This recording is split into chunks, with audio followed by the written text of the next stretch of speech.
Hi, I'm Dr. Amber Reed from Indiana Wesleyan University. I'm sorry I'm not able to be there in person with you this evening at this great kickoff event, but please know how excited I am and how close to my heart it is to work with educators and young children and classrooms in this wonderful journey that we're getting ready to take to strengthen quality and professional development in early childhood.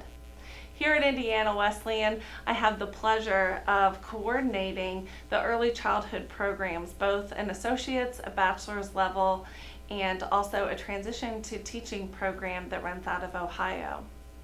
I have a long history and love with early childhood education, first coming up through the ranks as an elementary school teacher, then beginning to focus in the primary grades, then working with preschool and kindergarten age children, and I've been able to do that here in Indiana in public schools and also in Southwest Georgia in private Christian schools. I've been able to do that stateside and also internationally, and so this is something that is just really, as I said, near and dear to my heart. Something that you might find interesting about my private school experience with early childhood is that one of my positions in Georgia, in Southwest Georgia, in Albany, was with Sherwood Christian Academy. And if you're familiar with any of the movies like Facing the Giant or Fireproof, you will no doubt recognize the name of Sherwood Christian Academy that creates those films in conjunction with their church and technology groups. So that's just kind of a fun little connection I thought you might enjoy. So this evening, though, we are here to kick off our options for your professional development over the course of the next year. And first of all, I'd like to say that none of this is set in stone. Everything can be flexed for your level of comfort with some of the topics. Some of them can be mixed and matched. We'll talk about that as we go. And also that if there are topics on this discussion board or as we move through the PowerPoint presentation that are not on here, but you have really just been focusing or having questions about, and you think, oh, I wish that there would have been a module about that on here. Those are discussions and possibilities that we can entertain. So I don't want you to think as we begin through the options that these are set in stone. There's certainly strong drafts, but I want this to be an interactive, productive experience for everyone. And so I really believe in those early childhood respectful, reciprocal relationships, and that is what I want to build with you through this partnership. So let's get started.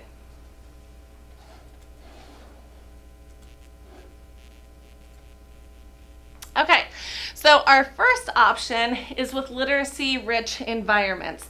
Primarily what we will be focusing on here, if we just do an overview, is reading, writing, listening, and speaking, but really throughout that day. So if we think of our school day or our care day as one long literacy lesson, what is the most that we can get out of not only just the actual reading and text interactions and conversations that we have, but how really that environment can start to support literacy lessons and learning, even independent of the time in direct relationship with the instructor or with the teacher.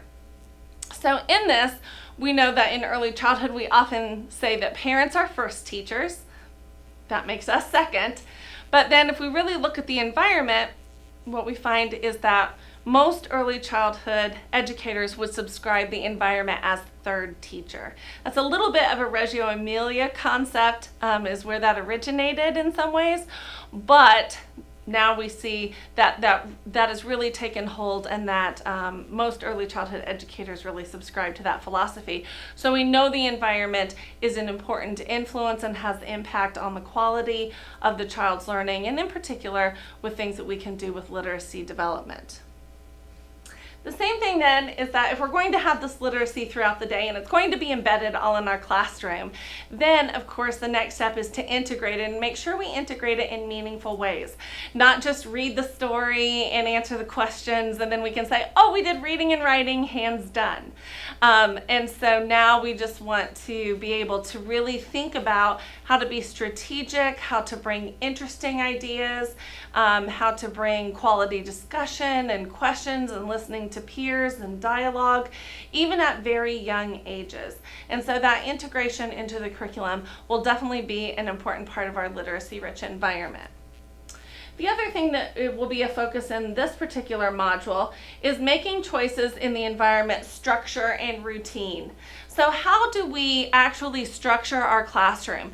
Physically, the rules of engagement, if you will, in our classrooms, how they're managed, how that may stifle or encourage literacy learning, and then also the routines of the day.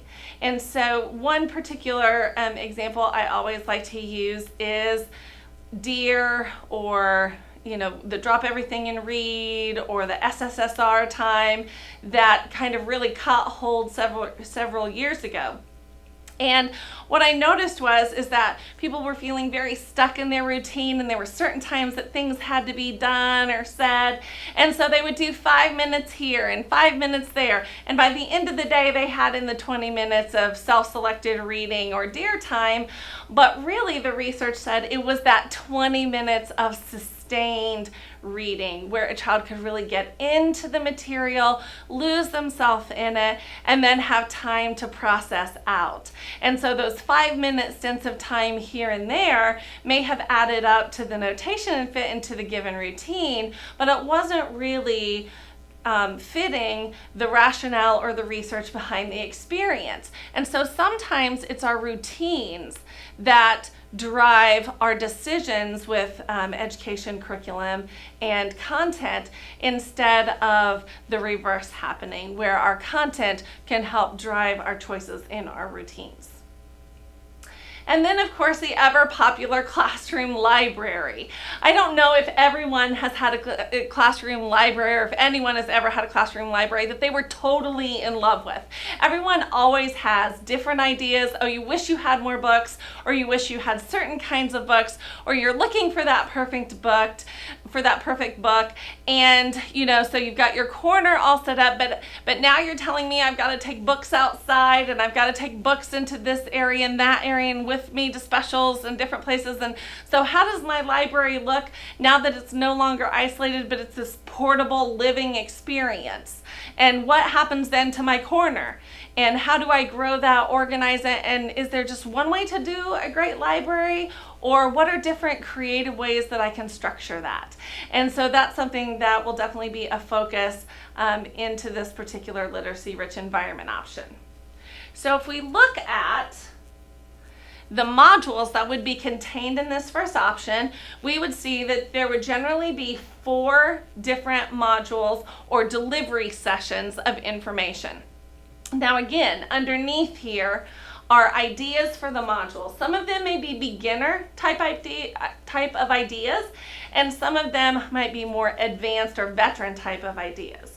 The important thing is, as early childhood educators, we're always beginners about some things and advanced about others. And there's always more to learn, the next step to take. So in all of my options that I have for you this evening, please know that there is a range of classroom implementation, because I don't want this to just be something that you check off the box. I really want this to be something that is usable to you and that can be embedded in your classroom, not in a cookie cutter way, but in a way that is meaningful to you and your students. So whether it's an advanced idea for you or a beginning idea for you, even within the topic in our discussions, I want to be able to meet you where you are and to help you take your next steps. Okay, so in Module 1, we would really be talking about reconceptualizing the spaces that we inherit. And I always say inherit because very rarely have I ever met a classroom teacher, in particular an early childhood classroom teacher, that was able to just have a blank slate and design their space exactly how they wanted it. Most often we inherit our spaces, whether it's inheriting in the basement of a church or inheriting furniture that are sizes for elementary age, or inheriting things with the dreaded contact paper all over it. And hopefully right now you're there laughing and thinking about contact paper that you have spent time removing, as I have. Okay, so the reconceptualization of spaces is really about, again, creating those literacy-rich environments, talking a lot about the physical space and how it is conducive to the integration of reading, writing, listening, speaking. It's really important for you to understand that in all of these options, these are not reading options. These are literacy options. So every time we talk about reading, we're going to talk about writing and listening. And every time we talk about writing, we're going to talk about reading and listening and speaking. And so we're going to take that whole approach of literacy versus just this fine-tuning of reading skills in these particular options for you. Okay, Module 2 then would be early or emergent literacy practices that are a little bit more specific to reading, but also still focus on fostering listening, speaking, and also some learning center would be applicable here. So whether it is that you have no learning centers in your classroom, or maybe you have learning centers that are just emerging and maybe have very directed things in them or very patterned ideas that happen in your literacy center, or whether they are exploding and you have literacy literally all in your every center in every corner of your room, there's still ideas of where that next step of learning centers could take you. And so learning centers would be a great fit here in Module 2. And or the idea of introducing book clubs or literature circles into your primary grade classrooms, or even at a very beginning stage in a pre-K classroom. Okay, then in Module 3, we would be working with early and emergent literacy practices with writing. And so this would be fostering, again, listening and speaking. And you'll notice here, writing in response to reading. As I said, we're going to partner that together. And then maybe getting into just a little bit of writer's workshop here. And so, again, people may be at varying stages with that, whether you just have students journal in the mornings or whether you are working on taking them through the process and giving them all kinds of strategies. This would primarily focus on the writing, although it would have some elements of reading with it. The fourth module here would be building a quality classroom library, and we already talked a little bit about that, but that would include understanding contemporary and classic literature and how to balance that. So many exciting things are happening with children's literature, and it is really important that we stay on top of the latest and greatest, but also know how to discern how to use that literature, and to make sure that we're just not collecting publications, but actually have a vision for our library and the literature that we use in our primary grade and early learning classrooms. Also, just ideas of creative organization and something I like to call freeing the books from the library corner. And so how to make those really living entities, not just in the rest of your classroom, but on the playground, for outdoor learning, and in other alternative spaces. So in these particular modules in option 1, with these 4, I would imagine a fairly even distribution of how we might chunk them into the calendar. So I would say that these would be fairly evenly dispersed over the course of the year. So every 3 to 4 months we would have a new module roll out. And then within that, you would see there would be maybe some readings or some videos, maybe a video lecture to listen to, but then there would be some time where we would have to be able to create some opportunities for you to actually embed those ideas and projects into your classroom. And so you would be doing that in between time. We'll talk more about the delivery method at the end of the presentation, but this just gives you a little bit of an idea. So because it takes a while to reconceptualize our spaces, because it takes a while to really get your head around developing different types of learning centers or creating literature circles, because it takes a while to take your next steps in writer's workshop or in reader response, and because it takes some time to actually develop or build or reconceptualize your classroom library, you need ample time in between each one of these modules in order to implement those ideas that we talk about in each one. So this would be a very evenly distributed across the span of the year 4 modules. So this is option 1.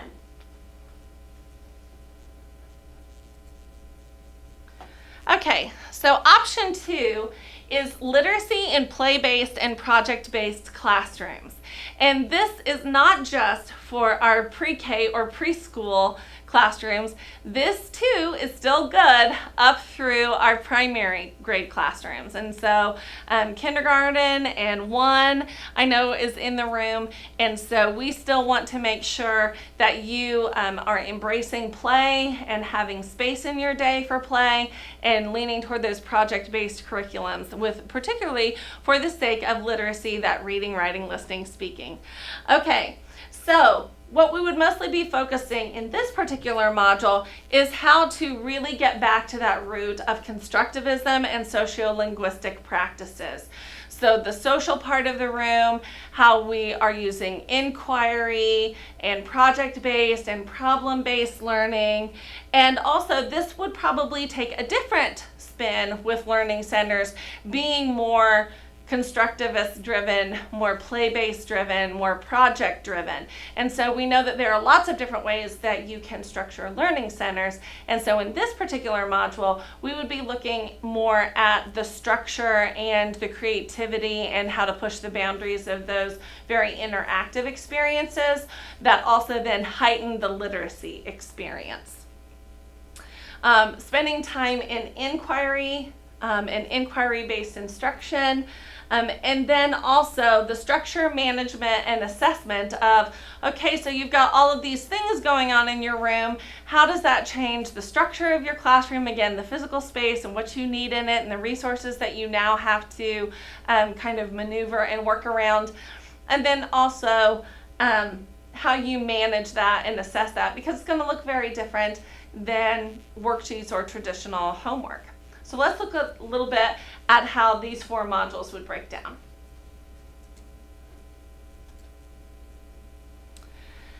Okay, so in option 2, we again would have 4 modules. And in module 1, we would be talking about setting the stage. So understanding the importance of and relationships between that play-based, inquiry-based learning and the classroom setting. In this day and age where numbers and data and testing matter, we don't want to lose the essence and the importance of play in our classrooms. And so it's vital that we're able to, number 1, orchestrate that and coordinate it well in our classrooms with focus and rationale, but that we're also able to explain it to those administrators or parents who may be a little confused or wondering why they're in the kitchen center when they're first graders. Okay, in module 2, then we talk about classroom design. And so of course this is going to be about fostering that play-based, inquiry-based, and project-based curriculum that you set the stage for. And so how actually do we set up our classrooms for these multi-sensory experiences? And in particular, when we're thinking about our young students who have sensory issues, who may have behavioral issues, how do we then let them, we should let them leave their seats and join in, and how to be able to set quality management expectations for that, but also be able to let them explore and to really guide and take some ownership in their own learning. Okay, so in Module 3 then is management. And in management, now that you have this classroom that is new and exciting and resources and tables and centers and inquiry, then how is it that I'm going to manage and orchestrate that? And so that could be the management of those, but also how to monitor what procedures might need to be in place. And then how am I going to assess that when everybody is doing something different at a different time? And so some of you may already be familiar with that, or it may have been a while since you have thought about those things and revisited them. And so this is a great opportunity to get in touch with those roots of early childhood in the delivery and management aspect. Finally, we will spend some time with the early learning foundations and the primary grade academic standards for Indiana. And so recently, within the last couple of years, the Indiana Early Learning Foundations did a fabulous job of reconceptualizing their foundations that lead right into that kindergarten year. And so, how to effectively use those foundations and use your academic standards, and how that begins to have alignment, and how you reconcile that with inquiry-based practices and project-based learning. Okay, so it's a pretty tall order, similar to option 1, but different in a few ways. So again, I would see that we would have a lot of classroom-based implementation that's happening in this particular module. However, I would say that we probably need to structure it just a little bit differently. So instead of like option 1, where we would have them kind of evenly dispersed throughout the year, I would see where maybe module 2 and 3 need to come closer together. So in module 1, you have the setting of the stage. So we could still have ample time in between, as we did with option 1, for you to make your plans, acquire some materials, think about it, talk to your administrator, talk to fellow colleagues. And then module 2 is where you'll be expected to start making some actual changes in your classroom with some of your classroom design. Now, because those design elements are going to change and take place in your classroom, you don't probably want to wait 3 or 4 months to get that management piece, because things are going to happen very quickly and immediately that are going to be different, and you're going to need the support and questions, have your questions answered by your peers, and perhaps touch base with me as well. So in that case, I would say where classroom management or where classroom design and management need to come closer together, probably within the span of, I would say, maybe 4 or 5 weeks. And so we would have, again, that setting the stage, which would be a longer period of time, then classroom design, then management shortly to follow that, and then waiting a good length of time so that you can get very used to that, create new patterns, routines, the new normal in your classroom, and then that's where we can start thinking then in a decent amount of time out, as in option 1, about Indiana Early Learning Foundations and primary grade standards and how that fits into your new normal. Okay, so this is option 2. Both of options 1 and 2 were good for classrooms that are dealing with 4, 5, or 6-year-olds. Potentially we can make these work with if you have 3-year-olds in your building. That should still be fine. We may just need to make some more modifications to some of the topics and assignments, but that shouldn't be a problem. If you have 2s, then we probably need to have more of a conversation about what that might look like, and we may be able to do portions of, or may need to maybe find a different alternative. And so it's really important that you communicate which ages and stages you're working with as you negotiate your peer groups for the coming year. Okay, so option 3 is different than option 1 and 2 because it really is K through 3 specific. And so this really is just for our kindergarten and first grade teachers here in the room. Best practices in reading and writing comes from the text that we will be focusing on, which is Best Practices Bringing Standards to Life in America's Classroom by Zimmelman, Daniels, and Hyde. You will not be expected to purchase the book, nor will you read it all, but this is where we will use excerpts out of here, and it will be the primary basis for our time together over the course of the year. So because of that, we'll use the text as a guide, where we'll be looking at an overview of what exactly do we mean by best practices when we are talking about reading and writing. And especially, again, in that day and age where, and rightfully so, we spend a lot of time specifically talking about reading, this really is, even though it's divided up into reading and writing, we find that best practices in this particular context is with that literacy perspective.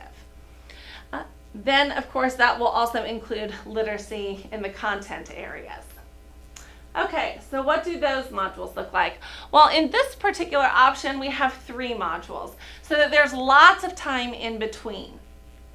And there's lots to pick and choose, prioritize, and to implement in each of the sections. So there really, it does justify having the 3 versus the 4 particular modules, because there is an extensive amount of decision making and choices potentially that you'll make in your classroom. So module 1 would focus on the best practice principles as applied to primary grade settings. So there are overarching principles of best practices, and so we will start there to understand the conception and the philosophy that needs to frame our classrooms in order to be able to move on to module 2, which is best practices in reading, which includes reconciling standards, curriculum, and assessment practices in a literacy framework.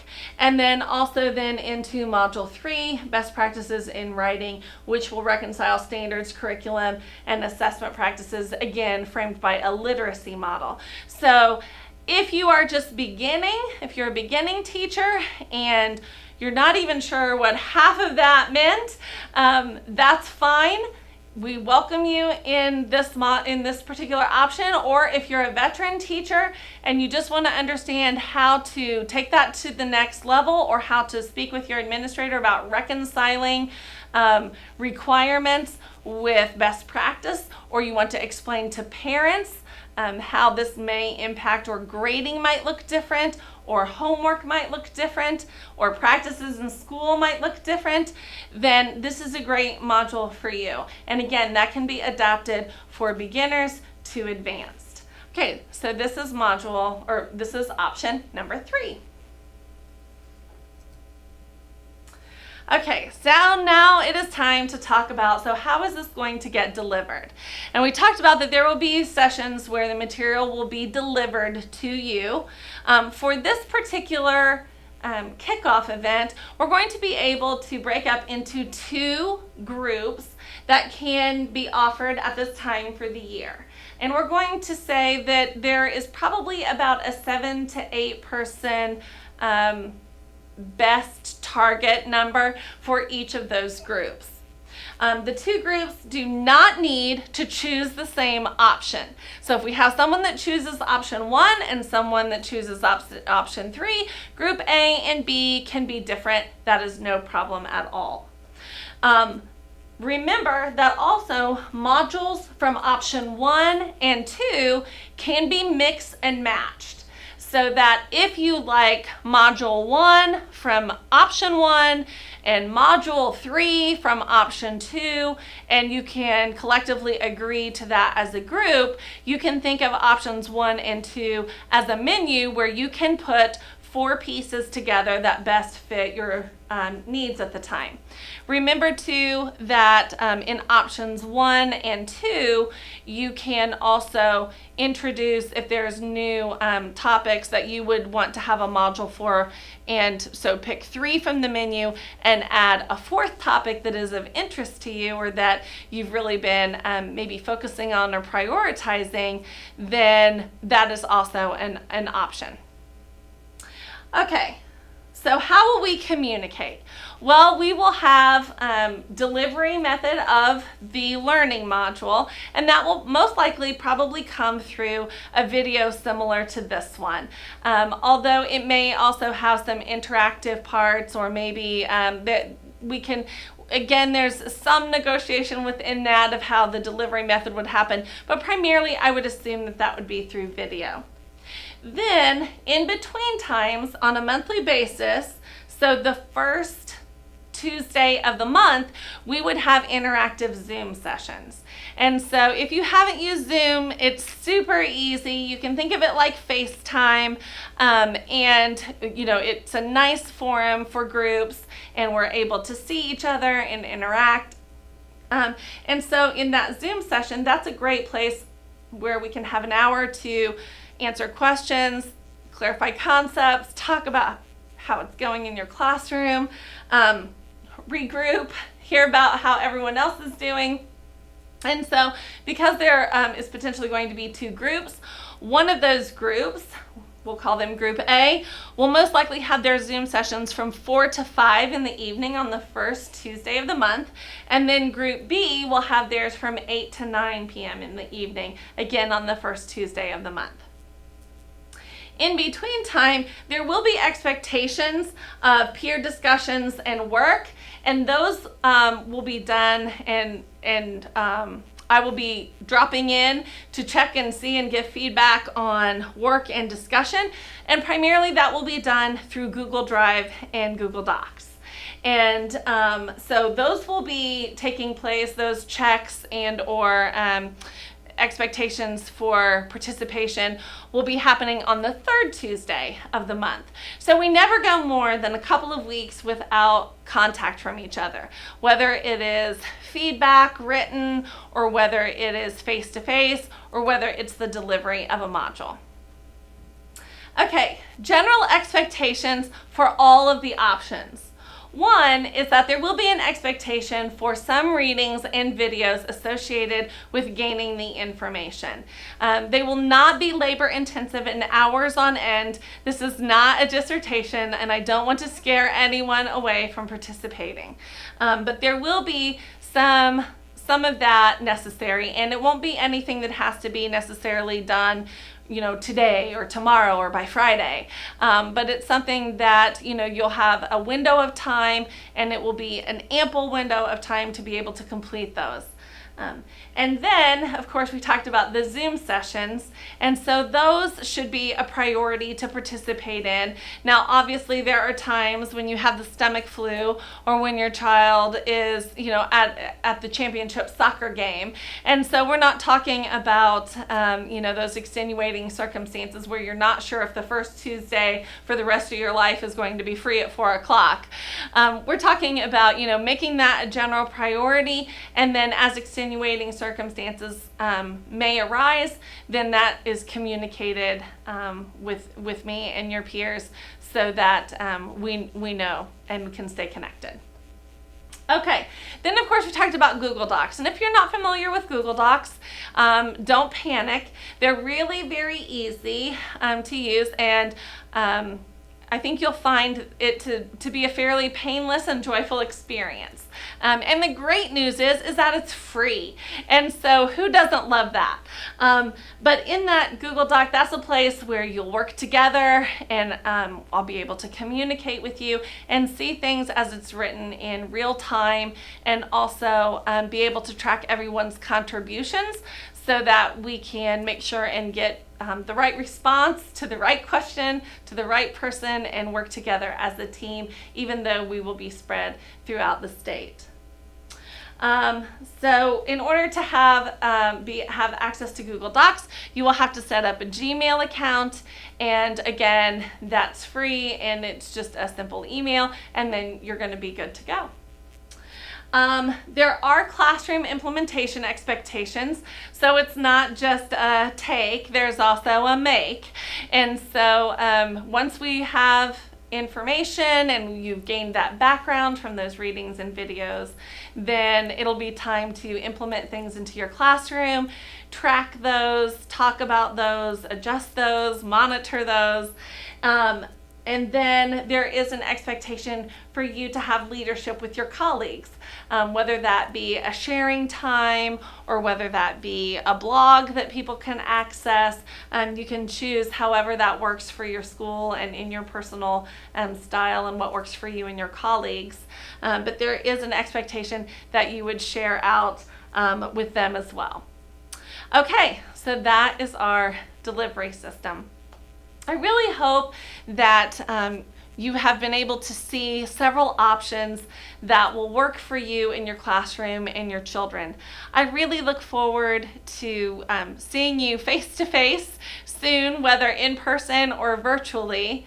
I have all the confidence in the world that the Sowell faculty and staff that are there this evening will be able to answer any questions that you have, and I am so happy to be a part of this process with you. Have a great evening and be blessed.